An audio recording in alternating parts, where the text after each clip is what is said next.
So Mady was your typical 1.5, almost 2-year-old. Her brother had had the flu, so I just assumed she had caught it. And Mady just progressively got worse throughout the day, and she started to turn blue.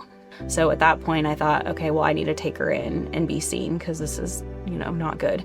They immediately life flighted her to LODEN, and there they ended up intubating her, putting her on all kinds of machines to help her organs function.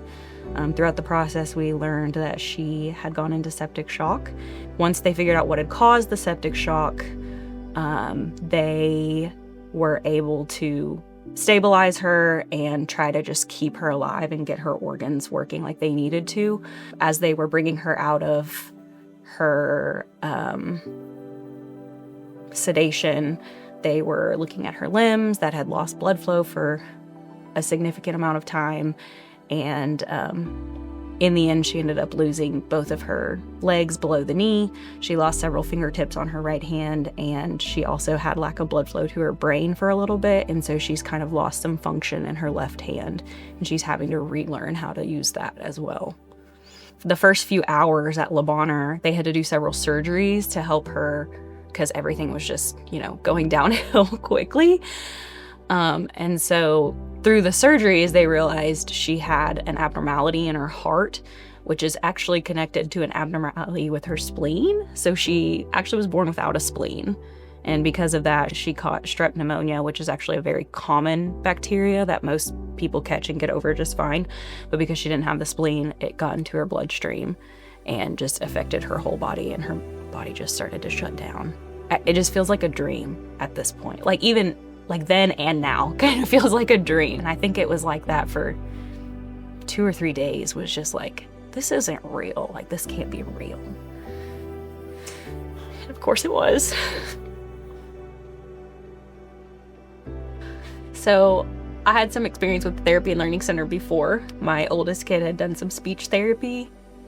And it was a pleasant experience. He didn't need as much help as Mady does now. So I wasn't exactly sure what to expect going into it, but I knew that I could trust TLC to get her what she needed. She was able to get in when she needed to get in because everyone at the Therapy and Learning Center had known about Mady through various connections, and they'd been praying for her.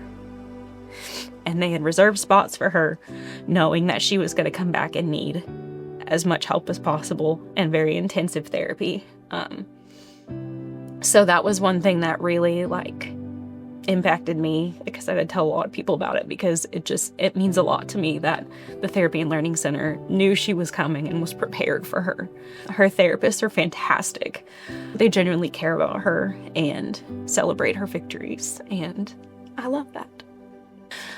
She does have the sparkly pink prosthetics now, and Mady can walk a little bit without assistance. So she's gone from scooting all over the floor to kind of walking wherever she wants to, if she wants to.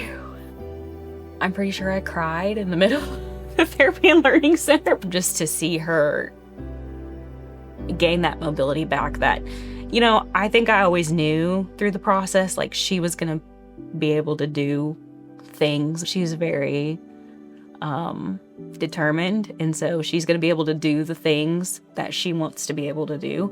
Just to see her go from shuffling all over the floor to walking on her legs now, and being able to let go of her walker and walk some, and to hear her tell me, "Mama, don't help me," when she's on her own doing her own thing, is just it's like an overwhelming feeling of joy, and it's neat to look back to where she was to where she is now. If you are a parent going through this, know that there's people there for you, whether they're family, people you knew beforehand, or people you get to meet afterwards through the Therapy and Learning Center. There are people there for you, and there is hope, and it does get better.